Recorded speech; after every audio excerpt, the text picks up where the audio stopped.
Good evening, Sports Vicious. I go by the name of a loose cannon. Yes, I've been gone for a little while, but I promise you I have not missed a beat, have not missed a fumble, have not missed a tackle, a pass, a touchdown, a fight.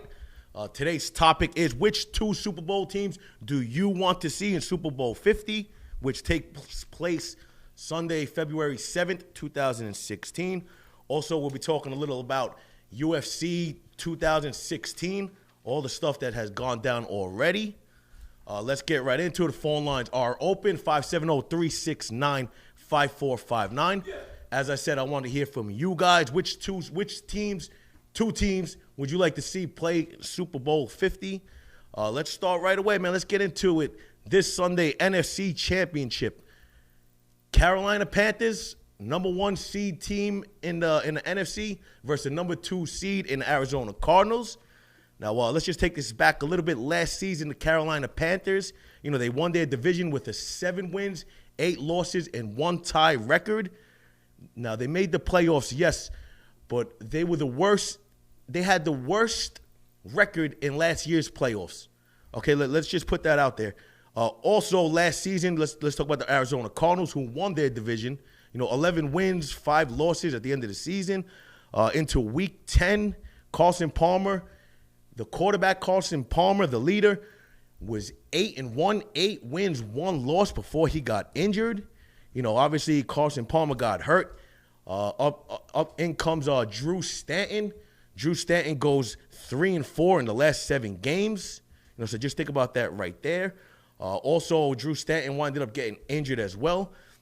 So what happens? Last time these two teams played, last time Carolina played Arizona was last year's playoffs. This was the wild card division. Carolina defeated the Arizona Cardinals 27-16 without Carson Palmer. He was injured for the whole season, playoffs as well. Quarterback of this game was Ryan Lindley. Now, everybody who knows what I'm talking about or remembers from last year, this must have been one of the worst, not only quarterback performances, but one of the worst quarterbacks I have ever seen, ever. Don't even know if he's still in the league this season. In that wild card game, the man completed 16 passes for 82 yards. Do the math right there. What is that? That's about 5 yards per pass. That's terrible. 1 touchdown in the game, 2 interceptions. Also in that game, Drew Stanton, the backup quarterback for Carson Palmer, was injured as well. So that's what happened the last 2 times they met. Obviously, fast forward 1 year later, these are not only 2 of the best teams in the NFC, but these are 2 of the best teams in the whole NFL. All right, I kid you not. Beginning of the season, what happens? Carolina Panthers preseason lose their number 1 receiver, Benjamin. Everything's supposed to go downhill from then on. A team that just barely made it to the playoffs last season with a 7 wins, wasn't even 500. 7 wins, 8 losses, 1 tie. Just like kissing your fucking sister. They're supposed to be worse than the Washington Redskins. Supposedly supposed to be worse than the Washington Redskins. What do? They go into about 15, 16 weeks undefeated. Second to last game. They play their division rivals in Atlanta Falcons, who absolutely suck dick. Of course, the Falcons just happened to show up. A big whoop in 4 months. Cam Newton and the Panthers have 1 bad game. To me personally, that made them a lot fucking stronger. Then you go to Arizona. Carson Palmer is back. Carson Palmer is healthy. What does he do? He comes this season and he starts where the fuck he left off last year. Being elite. Obviously, it looks like he's not going to win the MVP. Why he's not going to win the MVP? Because Cam Newton had a great fucking year with less weapons. Tom Brady was going neck and neck with Cam Newton. Tom Brady had many injuries on his team. We'll get into that later. How do I see this game going? Obviously my predictions haven't been going the way they're supposedly. Never mind the free ones I give out there, but especially to the fucking bookies. All I see is an epic game. A lot of people saying this is the Super Bowl. This is going to be a better game than what the Super Bowl can produce. And yes, I truly do believe that. Also, the AFC Championship. New England Patriots versus the Denver Broncos. You know, or should I say, like everybody else out there is fucking saying, Tom Brady versus fucking Peyton Manning Bowl 17. You know, this is going to be the 17th time they're playing. I don't know if most of you realize this. A lot of you consider this a rivalry. This is not a fucking rivalry. Why is it not a rivalry? Out of 16 times, quarterback Tom Brady won 11 times. 11 times. That's more than 2 times as many wins as Peyton Manning has against the Patriots. Patriots are 3-1 in the last four meetings against the Broncos before this season started. Now this season takes place. What happens? I called it earlier, Sports Vicious, months ago. I said Peyton Manning doesn't have it no more. Yes, I did. He needed to get the fuck out of town. Yes, he got a little injured. The man played injured for years, but never sat out the way he did this season. So what happens? What happens? The undefeated New England Patriots and Tom Brady come marching in. They come marching in to play Denver Broncos without Peyton Manning. Everybody swore it was going to be a blowout. Everybody swore it wasn't going to be one of these great games that we've seen throughout the years. What happens? They play a rookie quarterback for Denver Broncos. Not a rookie quarterback. They play a quarterback for the Denver Broncos by the name of Brock Osweiler that nobody knew shit about. You know what happens? The New England Patriots midlife crisis begins. You know, not only did they have that loss, but they lost after that game. They lost 3 out of the last 5 games. You know, they also lost key players such as fucking Julian Edelman, Rob Gronkowski for a little while. They lost running backs Dion Lewis, who was outstanding. They lost LeGarrette Blount.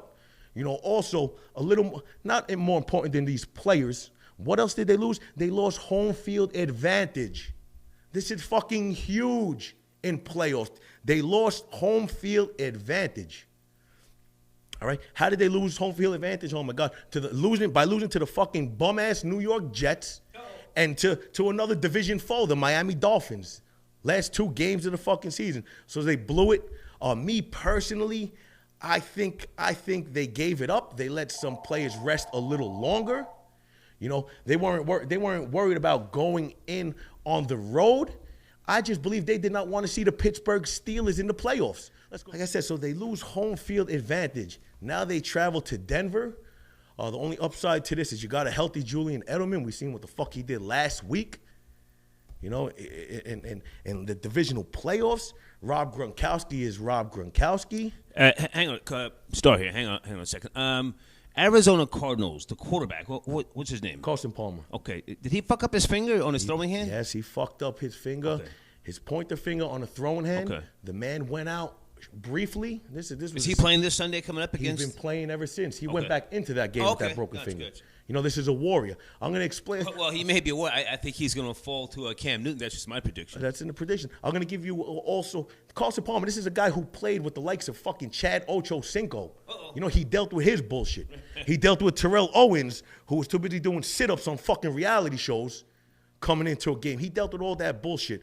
But this is what needs to happen, my opinion, in the AFC Championship. You ready? The New England Patriots, who are coached by probably one of the best coaches ever, Belichick, Coach Belichick, all right? What needs to happen is this. Obviously, everybody knows Peyton Manning will be starting this game behind center for the Denver Broncos, all right? So what does that mean? That means the defense of the New England Patriots are preparing for Peyton Manning, all right? I just gave you stats about Peyton Manning against Tom Brady. I just gave you a stat this season about quarterback Brock Osweiler against the New England Patriots. You know, the man showed up that night in Week 12. It was Week 12, I believe. The fucking guy threw for 270 yards. He had a touchdown. He led his team to the biggest upset so far of 2015. So what do you do? What do you do to beat the Patriots? You got to outsmart them. You got to fucking outsmart them. What do? Why not Gary Kubiak? Why not last minute sit the great Peyton Manning, put quarterback Brock Osweiler in the game, let him quarterback, let him start this game. You know, you guys have home field advantage. You guys have a great fucking defense with DeMarcus Ware. You know, you also have Von Miller. You can afford to do this. So what happens? The Patriots practice all fucking week for Peyton Manning. Now all of a sudden they're scared. They got to make adjustments. They got to make adjustments against a quarterback that just embarrassed them not too long ago, 2 months ago. You know, so you got to play a little. You got to play some tricks with Bill Belichick as he does as well. You know, so I don't know. Predictions are predictions. Instead of waiting until next week and talking about the two teams that are going to be in it, I'd like to hear from you guys. Give me a call, 570-369-5459. What matchups do you want to see? You know, the 4 best teams are in the NFL. The 4 best teams are left in the NFL playoffs.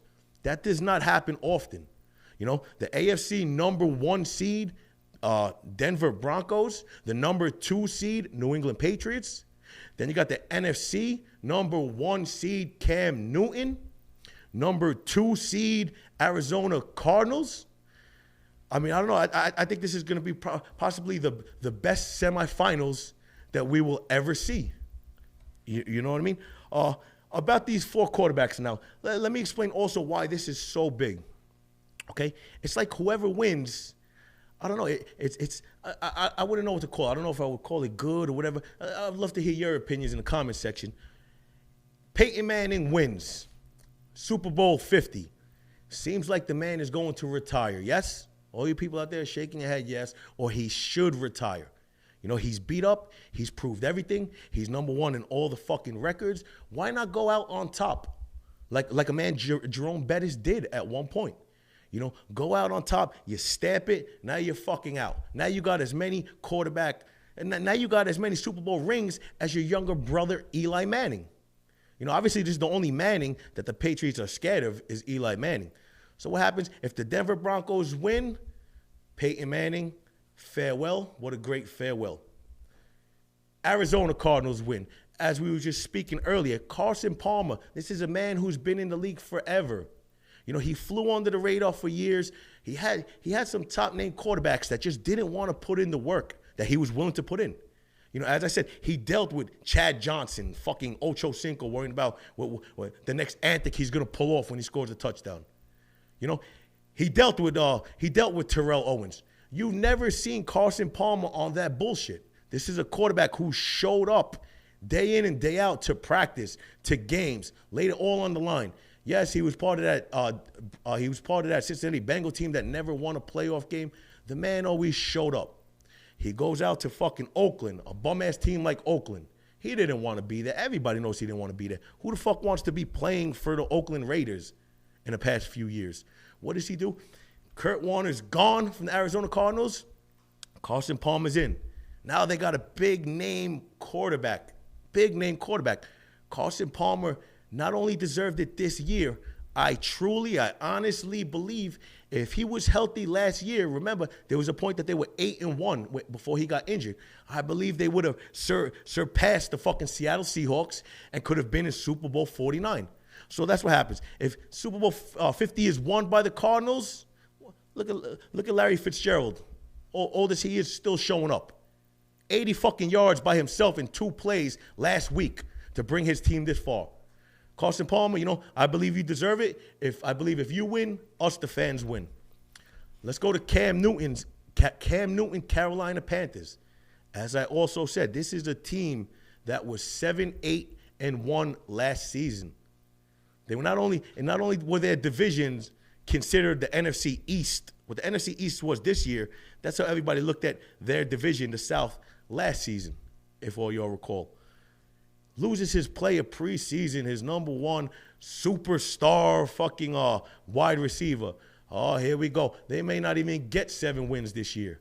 You know, Julio Jones is healthy. Roddy White, nobody knows where the fuck he is. Or Jameis Winston in the division. You know, he rookie of the year, whatever the fuck you want to call him, whatever. It seems like Cam Newton's going to have a problem. This man took, with his defense, yes, he took this team on his shoulders. Week in and week out. Never mind the antics. What's wrong with the antics? He's celebrating. He ain't embarrassing nobody. He's a fucking happy man that also shows up to the gym, also shows up to practice, does what he needs to do to prepare. He showed it off on the field. He had a remarkable season. Yes, I do believe he will win the MVP. Now, also, we all know there's not too many black quarterbacks that won Super Bowls in the past, okay? This is a man that deserves it this year. You know, with one loss, with what you've been doing, with how you've been carrying your team, you are the man. You know, not only are you throwing the ball, you're running the ball. Your top fucking receiver is a tight end. I mean, how many quarterbacks' top receivers are tight ends? You know, yes, Tom Brady, Gronkowski. Hey, Tom Brady also had Wes Welker. He also had fucking Julius Edelman. Aaron Hernandez, Aaron Hernandez, another tight end. But I don't know. If Cam Newton and the Carolina Panthers win, loose us cannon. the fans win. Sorry to cut. Sorry to cut. This is story. Got a question for you. First black quarterback to win the Super Bowl. No. How many Puerto Rican quarterbacks? How many Puerto Rican quarterbacks have won a Super Bowl in the NFL? I could tell you how many Puerto Rican NFL players been locked up, but quarterbacks are absolutely nobody. I'll give anybody $100 out there if you can tell me how many Puerto Rican quarterbacks won a fucking Super Bowl. $100, you heard that. Cam Newton wins, us the fans win. You know, let's keep it honest with you. Last but not least, you know, yes, I don't have no favorite fucking team. What teams do I follow? I've been to many Pittsburgh Steelers games. Love going to Steelers games. Yes, I'll put the black and gold on. Okay? Tom Brady is my favorite quarterback of all time. My favorite quarterback of all time. You know, he cries once in a while, just like everybody fucking does. Michael Jordan cried. All of the greats in every sport has, whined once in a while. This man, Tom Brady, who's 4-2 in Super Bowls, okay? We're talking about a team who cheated last season, a team who Spygate or whatever a few seasons before that. This is the team that everybody shitted on at the end of last season, saying they cheated against the Indianapolis Colts, Deflategate, whatever the fuck it is. What are you going to say now if they win Super Bowl 50?